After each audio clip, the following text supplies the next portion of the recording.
And you know, the jury has to figure it out. That's their job. And they will, at some point, render their verdict on which of these two they do not believe. But tonight, here on Closing Arguments, we're going to bring in our own guests, our own deception detectors, who will, based upon their experience, their vast experience, take a look, take a listen to what Amber Heard is saying, what Johnny Depp is saying, and tonight give us their opinions about what is happening on that witness stand and what is happening inside that courtroom in Fairfax County, Virginia. Joining us tonight, first in Orlando, Florida, jury consultant, human behavior expert Susan Constantine. In Loveland, Colorado, statement analyst expert Lieutenant Robert Schaefer. And in Bradenton, Florida, voice stress analysis expert Jerry Crotty. Welcome to you all. I know you all know each other very well. Glad to have you here. We've got I don't know if this is going to be easy. I don't know if this is going to be difficult, but let's get to work. Let's begin with Amber Heard. And this is really one of the moments everyone is talking about. It's where she's accusing Johnny Depp, her husband, of sexually assaulting her with a bottle. Let's watch, and then when we come back, I want to hear what everyone has to say about what we just heard.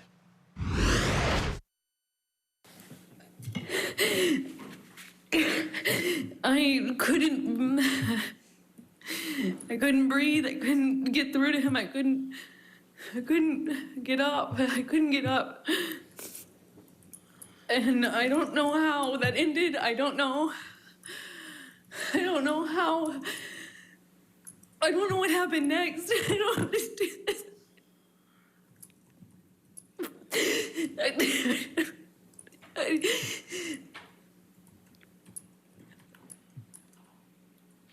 God,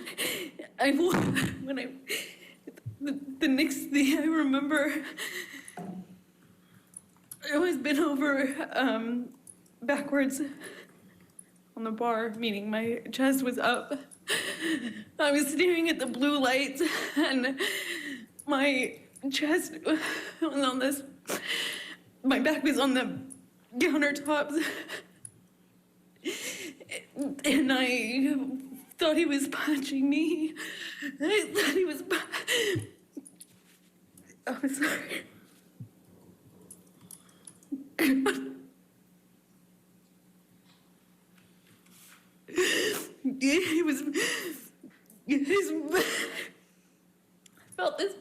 I felt this pressure.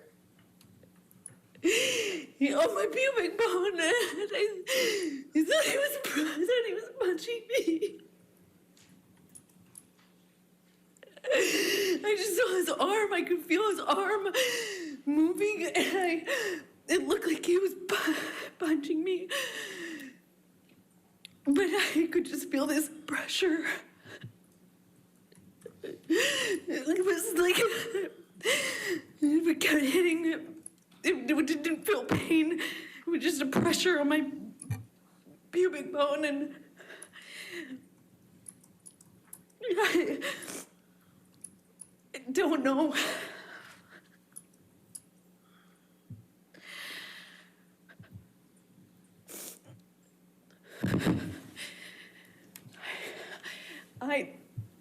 I don't remember what I said. I just remember being really still, not wanting to move. I remember looking around the room. I remember looking at all the broken bottles, broken glass. And I remember that it's just not wanting to move because I didn't know if it was broken. I didn't know if the bottle that he had inside me was broken. Such an important moment in this trial. Ladies first, Susan, go ahead. Tell me what you've noticed, what you picked up there, and what you're detecting. Yes, first of all, I want to preface that to all those out there that have been victims of domestic violence, I hope that this does not cause any triggers for you. So we are not here to cast blame, but rather to get down to the facts and evaluate the truthfulness of statements. So when I'm watching the body language of Amber Heard telling the story, I want to share with you a little background here. First of all, I watched her through the entire trial, and here are the standouts. First, I don't generally see her crying. She tends to be more histrionic and when she's sharing things. Usually emotion, especially when somebody's been victimized, happens at the end, not so much during this entire process. It seems to be on one speed. So when I'm watching her body language, her expressions are very extreme and animated, and that seems to stand out throughout the entire process. Or she's telling the story. So when she's talking about that she was on her back and she's looking up, you would assume that she would motion herself back. She would push her chest up because she's saying her chest was up and the light was coming down. The blue light was. What's happening is that her gestures and her movements are not congruent with her words. And I often see this with Amber Heard throughout this testimony. So her face gets very flushed when she's talking about, is kind of hyping herself up again, the lack of gesturing on point. And also too, is that she can't seem to remember, and there's another point where she's talking about, she's shaking her head no. So a lot of what she's talking about is incongruent. So at this point, I'm not believing that this actually occurred the way she says it did. Lieutenant Robert Schaefer, a statement analysis expert. What are your thoughts about what she's saying here about this bottle and the sexual assault? Well, thanks for having me. I have the luxury of not having to watch Amber Heard. I simply listen to what she has to say. So where Susan looks at body language, I strictly look at what words are coming out of her mouth and what do those words mean.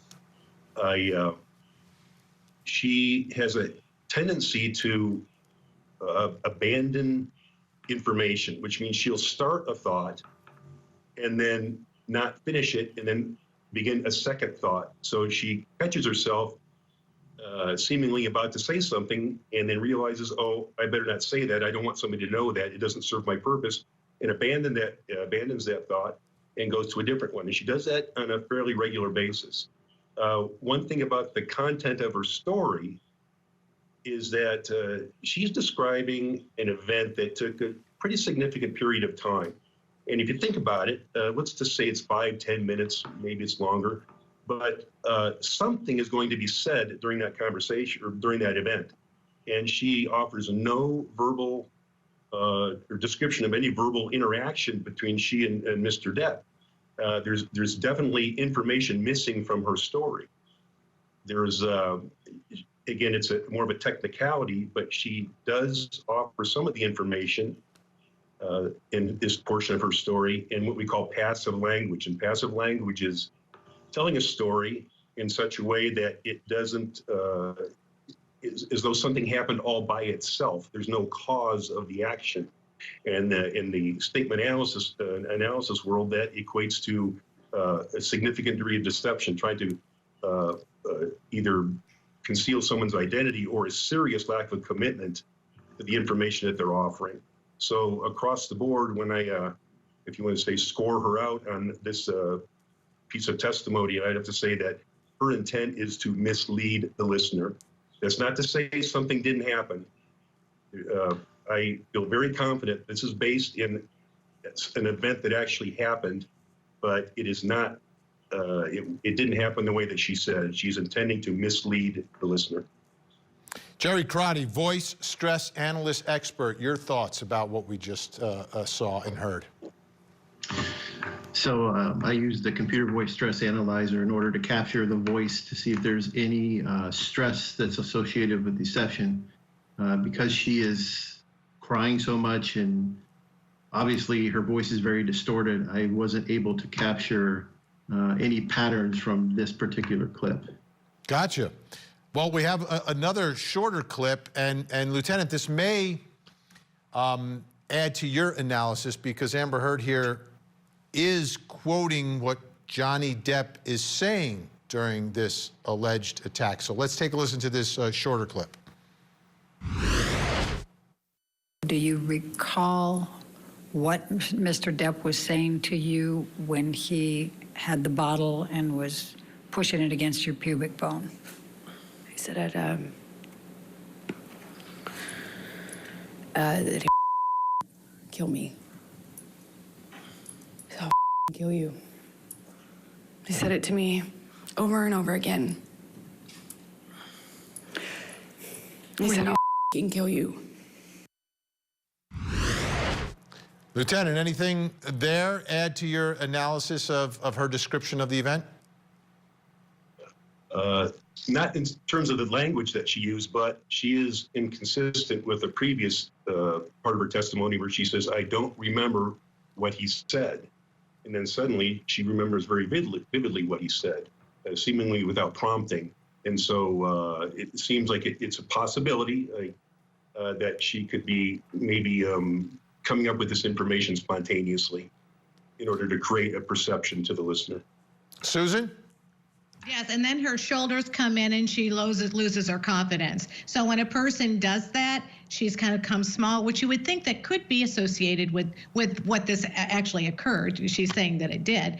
But the fact that she lost her confidence really quick, and then she also shows anger in her mouth, and we often see that her lips will become more pressed when she's saying he's going to kill me, he's going to kill me. But it's just not consistent with what she says. I mean, the bottle, she said, was pressed up against her pelvic bone or her pubic bone, and then it was causing this pressure. But she doesn't move her gestures. You don't see her gesturing with her words to make the story complete. It's like a mime. A mime should be able to, and the body naturally does it, when you're telling a story that's truthful, everything goes in sync. And it's not in sync. So in my opinion, it didn't happen the way she said it happened. She's adding additional information or leaving out critical information. And I wanted to follow up on that because that seems to be a theme here, right? That is this a potential for exaggeration? Is it a potential for changing the circumstances and everyone's role in what's happening? Because for jurors, I think it's going to be significant to understand, well, abuse is abuse, whether it's to the level that she's saying or something less. So could you clarify that just a little bit, Susan? Yeah, so one of the things that I want to explain to you is that she was diagnosed by one of the experts with borderline personality disorder and also the histrionic personality disorder. Those specific disorders show that what the characteristics of how she's explaining things are in sync with what those illnesses are. So when she's explaining this, the natural tendency is to exaggerate because it's very attention seeking. She's in performance, so she wants to really get people on board with her to see her side of it. But the problem is it's so far out there. Her emotions are so far in the extreme that it loses every bit of the credibility. So to your point, Vinny, no, I do not believe that the bottle was pressed up against her pelvic and that he was inserting it or abusing her with it. No, I do not. Okay, we've got a lot more to get to. We're doing this the whole hour, folks.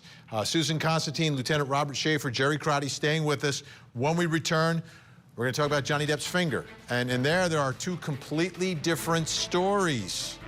Which one is more credible, Johnny Depp's version or Amber Heard's? We'll find out when we return.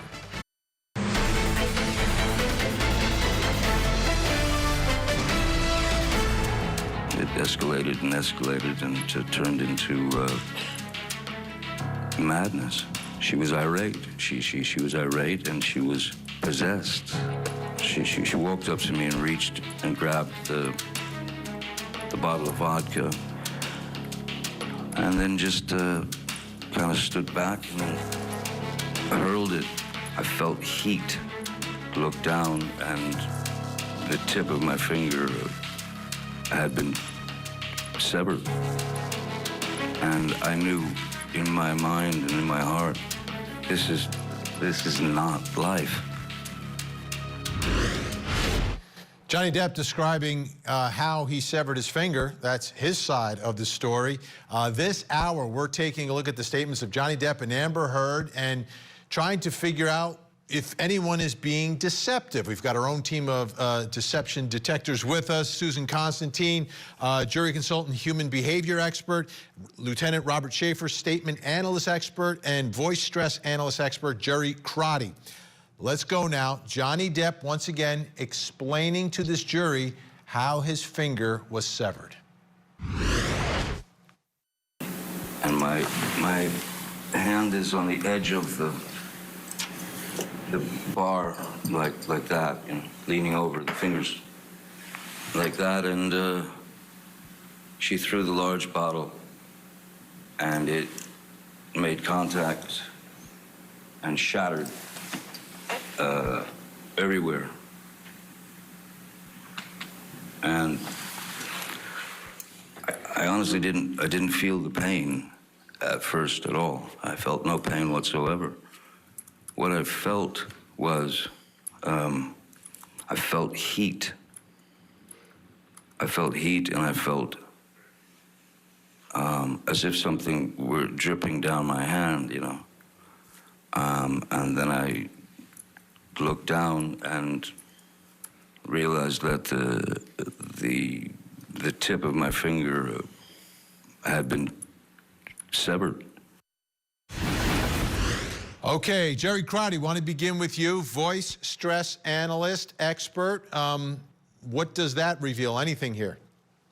Yes, when Johnny Depp is speaking, there's no stress involved with anything except for two words, and that's when he said shattered everywhere. That might have been just the way he was trying to describe it, and that's how it came out. So essentially, sometimes what we see with voice stress is that sometimes when the human brain slows down and tries to figure out some words, we'll see a little bit of stress with that. But as he goes through his entire statement, actually the voice is actually performing as it should. There's no stress associated with anything he's saying until he gets to the part where he talks about how it had shattered everywhere, and then all of a sudden there's this extreme amount of stress, and then after that it goes right away. If you were to ask me, my opinion is he's telling the truth. Lieutenant Robert Schaefer, what do you think about, you analyzed the statement here, what'd you come up with here? This was a difficult portion to analyze because I had to take into consideration that he's been telling this story for years, and there's a lot of coaching that's involved. There's a lot of teaching him how to tell a story, and trying to cut through that is difficult.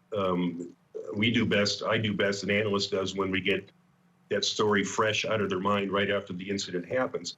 All the other indicators would suggest that his story is from memory and that he is accurately recalling the story from memory and not altering that memory in order to mislead the reader. I had the impression there was a little bit of, he sensationalized things a little bit. I actually looked at the entire portion of that testimony, not just that clip that you showed there. And when we see the extended one, there's a lot of other indicators that he is recalling from memory, and that his story is generally truthful. There is some little bit of embellishment, some exaggeration, and sensationalizing some things, but his story is generally reliable. Susan Constantine, what did you see from Johnny Depp in recalling how his finger was severed? Yes, and so kind of to speak to what Jerry and Bob are talking about too, when he's talking about memory, you know, people are telling the truth when they are talking about something that is in the past. They bring the past forward. When they start to speak in present tense, we know that there's embellishment. And here's the other things. Everybody lies, Vinny. Everyone does. So in this case, they exaggerate a little bit, kind of goes off the scales, and it comes back. But overall, the entire statement, in my opinion, was truthful. So when I'm watching his body language, language. He's illustrating about this bottle, and it's being flung at him. He's actually making the gestures, and he's moving exactly in sync with the words. So what I'm looking at is he punctuating those words on point? Is he punctuating on syllable? And is his body language following the same pattern and movement as his words? And yes, I found that it was truthful. And to the point of shattered, shattered can be big here, but he does become more grandiose. So the bigger and wider the gestures, the larger and bigger and more grandiose it becomes. Here's Amber Heard talking about the same finger. He was standing at the office desk. He had his hand wrapped in this like rags, or bandana rags, and I think he took them down or somehow showed me, and he said, "Look what you made me do. I did this for you," something to that effect. And I kind of put together, it was covered in paint, and I put together that that's like he was using his finger. I quickly became aware that that's what he was using as a paintbrush, even though there was lots of paintbrushes around. And we didn't have any sort of like coherent conversation, as you can imagine. I figured out he was missing a finger. He kind of held it up, and I said, "What did you do?" When, like, called Jerry Judge, his security. All right, let's take this one around the horn. Susan? Oh, I thought of like the O.J. Simpson case was like, here's the glove, here it is. She says that he was barely showing it, but she puts her hands up here. There were multiple indicators that she was being deceptive. Lieutenant Robert Schaefer. I got mixed messages with this one. She had a lot of specific verbal communication going on. She said this, he said that, and that kind of communication makes up about 10% of a person's story. 90% is what happened, what they saw. 10% is what they heard. And so when, contrary to what she did with the last segment, where there was none, she actually offered quite a bit on this one. However, she had made one, what I would consider a fatal flaw when it comes to deception, and that is she used the word "we." And not to get into the weeds into this too much, but your subconscious reserves the word "we" for good circumstances. "We" is considered when your mind is selecting the words for your mouth to speak. It picks the right word for the situation. And the word "we" means, from a statement analysis perspective, a good, close relationship, willing participants, and generally a positive atmosphere. So when she said the word "we," that's misused. It's not coming from memory. It's coming from some other source of information. And in the statement analyst world, that's a fatal flaw. And so that sinks her ship right there. Jerry Crotty, any stress on the voice? Yeah, I can tell you that they have a lot of paintbrushes. Other than that, after that, it pretty much goes downhill from there. So yes, there's a lot of stress in that statement that she's probably sprinkling in a little bit of the truth, and she's also embellishing it, and she's also just making it up as she goes. All right, our experts staying with us. When we come back, two more of Amber Heard's allegations, the slap and the headbutt. Don't go anywhere. He sits down in front of me at one point, and because I'm not answering him, I was looking out of the window, and he slaps my face. And his friend is in our proximity.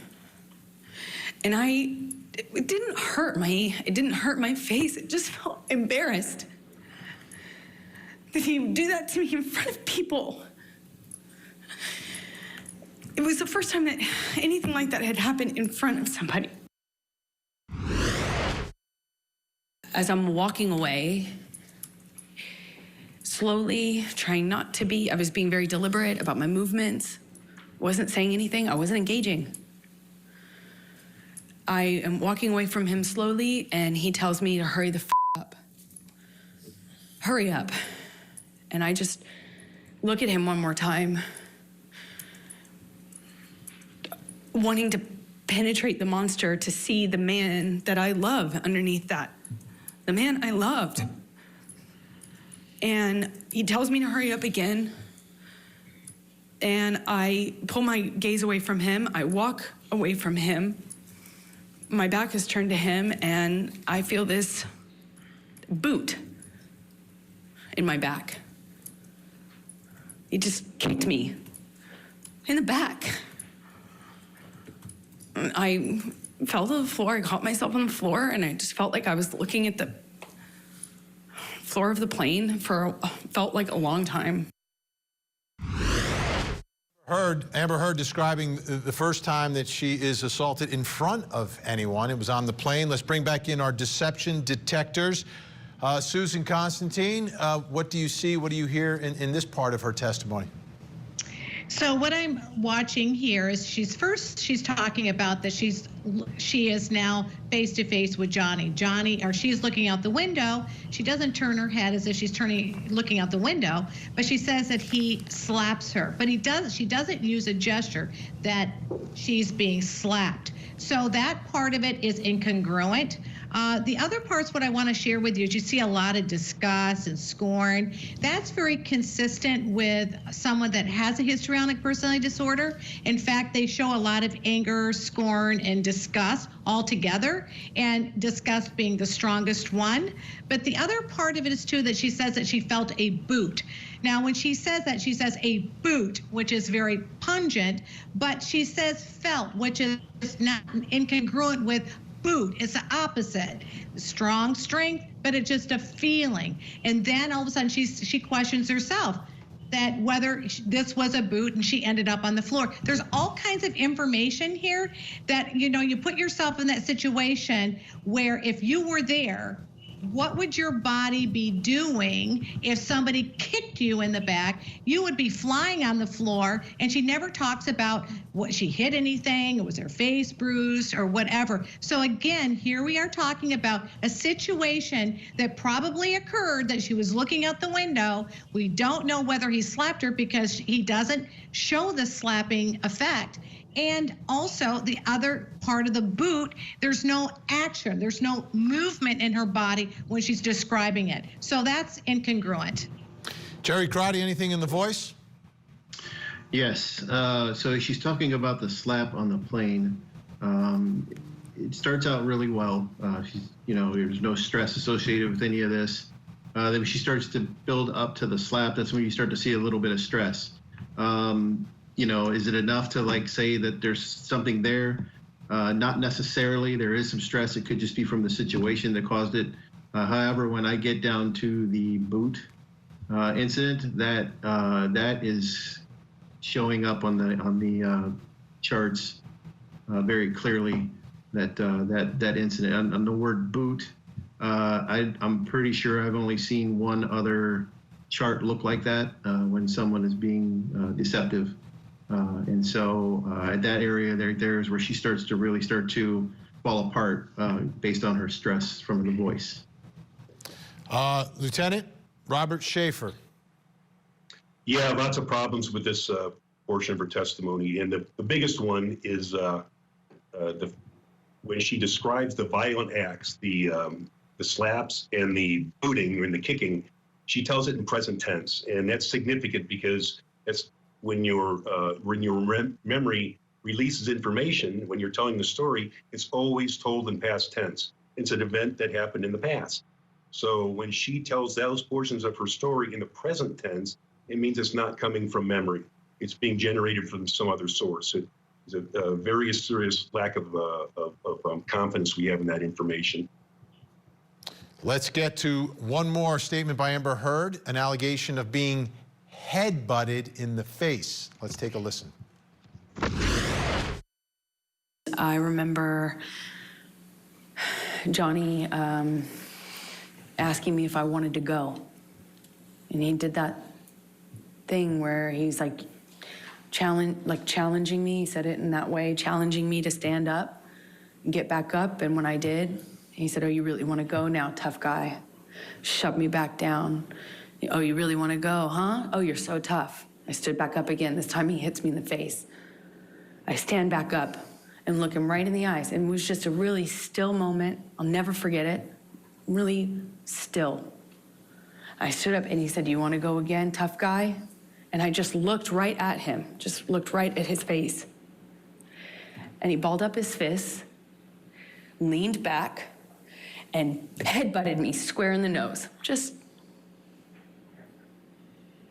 right as I stood in front of him. All right, Susan, she did the headbutt. Yes. Is that good? Yep, she did. Yes, now that actually is good. She actually leaned back. The forceful of it shows that there was some sort of action that occurred. And then she does a grooming gesture. So she kind of takes her hand and she touches her hair, which makes her feel a little bit uncomfortable. But then she talks about that, when he's on top of her, he's grabbing her hair. There's no movement with it. Again, he's not grabbing my hair. He's not pulling me along. He's not dragging me along. None of those things, again, are congruent. So I know when I'm listening to this, I think there's some truth to this. Okay, when we come back, Johnny Depp, is he being deceptive? We'll take a look and a listen to a couple of his statements. Don't go away.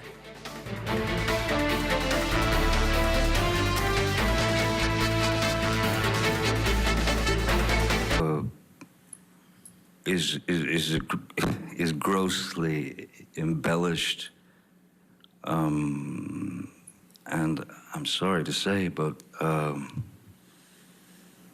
lot of it is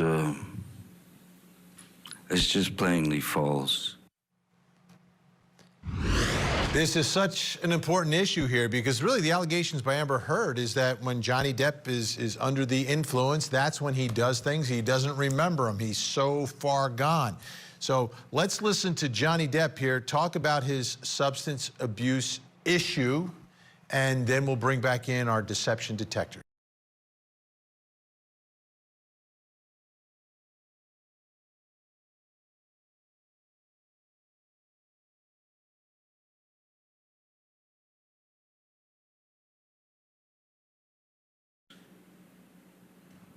Because I never appeared loaded or high. Okay, let's bring back in our deception detector. Susan Constantine, Lieutenant Robert Schaefer, Jerry Crotty. Lieutenant, what do you think? I think he's lying. Yeah, they might disagree with me, but here's why. From a language perspective, specifically, he said there was no abuse of substances on the film set. That's passive language, and it is completely unreliable. And most of this testimony revolves around his definition of the word abuse. I'm sure he doesn't view it as abuse. That's maybe his way of life, and maybe he's in total denial. But it's his definition of what is abuse that makes him able to tell a technical truth. It's true by his definition, but probably not by other people's. Jerry, how about his voice? A little stress? Yes, absolutely. It's kind of interesting because, the CVSA kind of works off the inception that the brain was built for survival and not to tell the truth or anything. And so it's interesting to watch the patterns as they work their way through his statement. He starts out very stressed out, trying to figure out which words to use. You can also hear him stumbling in the beginning. And then all of a sudden, when he gets to the substance, he starts to rationalize it. And he starts to basically use terms of like, well, it's not abuse to me. That's exactly what he's trying to say. And then as you watch the patterns go through, you see the stress go up and down because as he starts out, he doesn't know how to answer that question. And he's very stressed about it. And then as he starts to rationalize, you start to see the stress begin to dissipate on his story. All right, let's get to the final statement. This is a big one because this is really what the whole case is about. Johnny Depp, does he ever strike Amber Heard? Let's listen. There were arguments and things of that nature, but never did I myself reach the point of striking Miss Heard in any way, nor have I ever struck any woman in my life. Susan Constantine, I'll begin with you. Ooh. You know, watching that is really painful because he's really uncomfortable. You almost kind of see him. He's got almost like a stiff neck when he's looking around. And he's really feeling a lot of internal anxiety when he's walking through this. And there has been altercations. I believe there has been. To what degree, it's uncertain. But I can tell you, watching his body language there with his facial expressions, his uneasiness, his stressors in his forehead, he's looking over to the way he's looking at the jury. Something occurred, whether it was an all-in-all fight, but definitely there is some background here. Lieutenant? Yeah, he has Jody Arias-itis in this segment here. Anytime you use this many words to say something you could have said in this many words, it's significant. He goes on and on and on, when all he needed to say was, I didn't ever strike Amber. And again, we get back to word definitions. What does he mean by strike? There's lots of words he could have used, and he could be rationalizing this in his mind that what he did doesn't qualify. And if I'm not mistaken, there's another video clip out there where he's talking about, hey, I didn't punch you, I hit you. He himself uses definitions to rationalize his behavior. Yeah, So I think that audio you're referring to, though, is actually her. That's Amber Heard saying, and Okay. they're having the whole conversation back and forth. Okay, Jerry Crotty, how's his voice in this part where he's saying, I did not hit Amber Heard, I have never hit any woman in the world? I think it would have been better if he would have chose the word hit instead of strike, because when you look at the stress that he's anticipating the word, you can tell that he rationalizes that again. And basically what I'm looking for is the stress builds throughout the statement until he gets to the point. He has this kind of weird long pause, trying to figure out how to say this without coming off as he's actually hit her. And so he uses the word strike. And in both times he used the words striking and struck, and both of those words caused a lot of stress in his statement. But you do see it build throughout up to that point, and then it kind of dissipates a little bit as he's trying to figure out the word, and then all of a sudden when he gets to the word, it still bothers him that he has to use that word. Fascinating hour. Susan Constantine, Lieutenant Robert Schaefer, Jerry Crotty, thank you so much for joining us tonight. Your time is valuable. Your insight is incredible. We'll see you again real soon. Thank you so much. Thank you. Thank you.